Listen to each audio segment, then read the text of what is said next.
not know. Welcome back. If you didn't see the first episode, check out this link.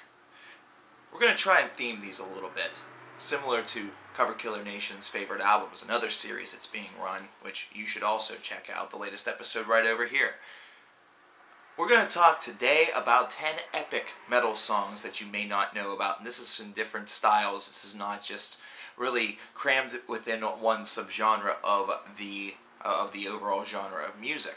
Now, epic is usually used to determine something that has a lot of oomph to it, something that has a terrific feel to it, may feel a bit cinematic, over the top, and just kind of gives you an overall good feeling after you listen to it, whether it's the thrill of victory, either that, or just something that makes you feel strong. Now, in music, epics typically refer to songs of length, ones that typically are over the 10-minute mark or more. Now, that's not completely and totally always true, as this list will show, so let's get into it. The first song on the list is The Mortality of Doves by KODOT. KODOT is the continuation of the band Model in the Well that Toby Driver and friends were able to continue on, seeing that the music of Model in the Well was moving in a direction that he felt was a little bit different than what they were doing, so to avoid confusion, KODOT was born. This is a very experimental avant-garde band that has a number of albums to their credit. This song right here is off of their latest release from 2014, and it's the opening track. I just love the atmosphere on this song. It's got a great feel, and it's kind of got this very calm principle to it throughout most of it until you get to the end, where three simple lines are repeated multiple times, but it feels as though it's being done so with a lot of anguish, with a lot of tragedy kind of marked with it. I love this song, and I feel that it's epic simply because it gets you lost within the emotion of itself, and it is very, very difficult to kind of regain your balance afterward. It's a phenomenal, phenomenal track. Check out a good portion of their discography if you're an avant-garde fan. There's a couple of you I've talked to about this track. You guys are sure to be able to help anybody who wants to get deeper into avant-garde in the comments below. Number 2, we have Dope Smoker by Sleep. This is almost an entire album dedicated to one song, principally because it's over 60 minutes in length. This is sludgy, this is very stoner, and it is considered quintessential to the genre. I love the fact that this is a song that doesn't feel the need to undulate and go into many different movements or many different variations. It's not one that needs to really separate portions of itself. It just feels like an elevated, glorified, long hour of jamming and just having a good time while doing it as well. Just really getting lost within the haze of your favorite drug of choice and just kind of going to town. I love the epic feel of this, not only based around its length, but just based around the fact that no riff feels like it's wasted. It's just got a great, terrific, and a very addicting feel to it, almost like you yourself have just inhaled sleep as a drug, and you are now lost on that journey. It's a wonderful experience. It's one that you have to experience at least one time in your life as a music fan, not just as a metal fan, so this is one to certainly check out. Number 3, we have Crotch Opus by the band Crotch Duster. This is a comedy-based band that I've spoken about at length on this channel before. However, this is the finale of their, so far, one and only album, Big Fat Box of Shit. Crotch Duster is a band that's known to be able to emulate and kind of poke fun at various different styles, including nu metal, including hardcore death metal, and really including even Danzig, Metallica, and Obituary. Although the Obituary stylings that you hear on this song are so damn good, it's probably because it's not them. It's actually the lead singer of Obituary, because it's that damn close. In fact, I think I read somewhere that it was him, but whatever. Crotch Opus is more so known for the fact that right in the middle of the song, they decide that they're going to read fan mail. Yeah, this is a hilarious little skit that they concocted where they wrote, where they answer a couple of letters that they read, and some of them, of course, are addressing some of the more demeaning issues of some of their lyricism, while the others are kind of catering a little bit more toward their comedic goal, one of which is all about a guy who's in a black metal band who quickly switches over his allegiance based around the fact that he hates all of the parts in Crotch Duster songs that aren't metal. It's a really, really funny experience. It's one that you definitely need to check out. Track number 4, we have Fatespeaks by the Explorers Club. Now this is an epic progressive metal supergroup that involves all sorts of elite memberships, from Derek Sheridan to Tony Levin to many others, including, I believe, also Mike Portnoy.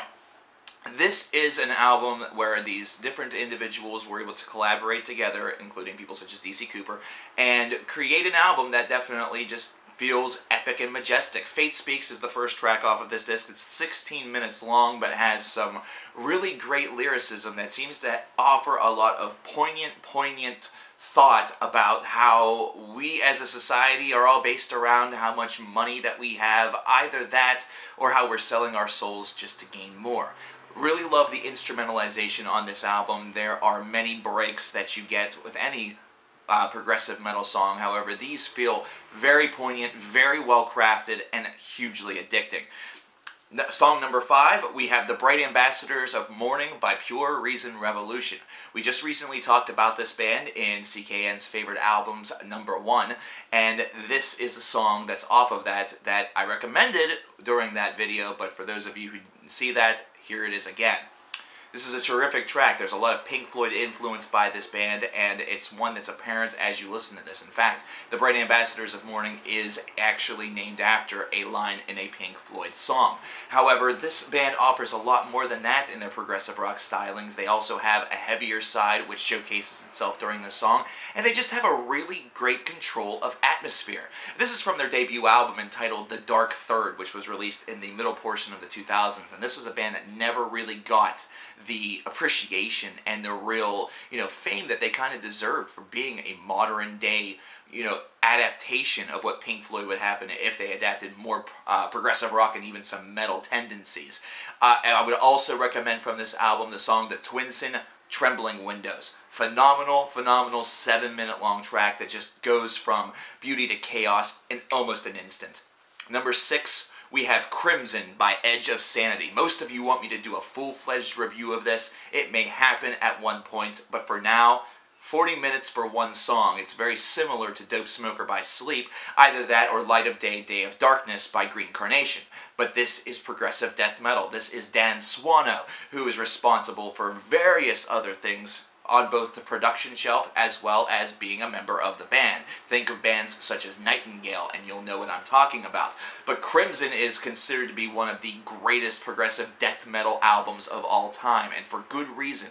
It's a story-based track that also features Mike Ackerfeet from Opeth and the vocal helm, and also helping with some instrumentalization. It's a wonderful epic that I don't wish to spoil for anybody. If you have a brain in your skull, check this one out. You bastards. Song number 7, and this proves that epics don't have to be 10 minutes or longer. We have The King Will Come by Wishbone Ash. Now, you might wonder why I'm taking you all the way back to the early 1970s for this one. Metal really wasn't, too deep of a genre at this point. Well, it's a lot more than just that. See, with Wishbone Ash, there's a huge influence factor that's caused by this song, not to mention also by the album Argus, I believe was the title of it, in which this song came off of. It's the fact that it really influenced bands such as Iron Maiden, and it's because of the twin dueling guitars that you hear on this track, among others from this very same album. It's got a tremendous and addicting opening riff, fantastic lyricism, very fantastical feel to it, and it just has a great atmosphere to it. This is a band that I feel in these, times is a little bit forgotten. In fact, I remember in the 5 years I worked at a music store, we never had a Wishbone Ash album in there, and that was criminal. Check this one out and check out more from these guys. This is a band that definitely needs to be revived and brought back to the public attention. And the people that you see whenever you scope out the videos will probably elicit the same reaction. Number 8, and staying within the same decade, we have Hocus Pocus by the band Focus. This one's a little bit obvious. It's kind of over the radar as opposed to being underneath, but at the same time, there's still a lot of people that haven't been exposed to this. This is another band that you could easily say has a little bit of an Iron Maiden influence in them, and By that I mean they influenced the band as opposed to being influenced by them. I love the yodeling within this album, love the way in which it's just seemingly a vocal exercise that transitioned itself into a amazing, amazing song. One that has a lot of elements of thrash metal, some elements of progressive rock from the time, and a ton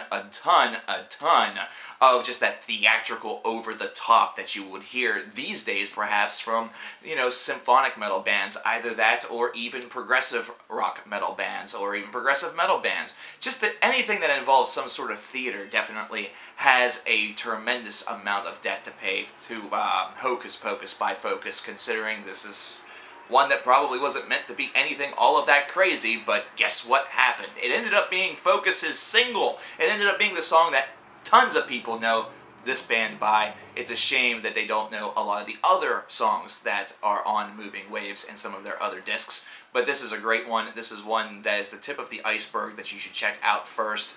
That way you know exactly what you're getting yourself into, somewhat.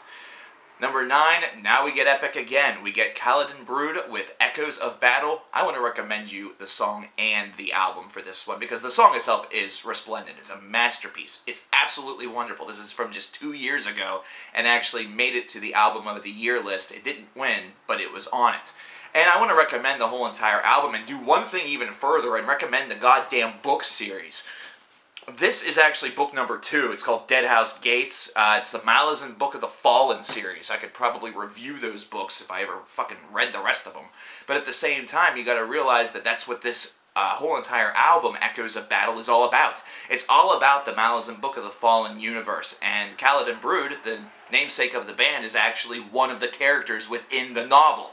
It's a fantastic mindfuck. It's great. And the song itself, it's symphonic black metal. It's one that has just a lot of atmospheric tendencies to it. These are long tracks, but man, oh man, do they make you feel each and every undulation of battle, of despair, of triumph. It's great. It's definitely something I highly recommend, and you could easily get lost into this whole entire scope of atmospheric or you know, symphonic black metal based around Caledon Brood. You could easily go into bands such as Summoning. Either that, or you may even find yourself in number 10, which is Fen with their song Spectre.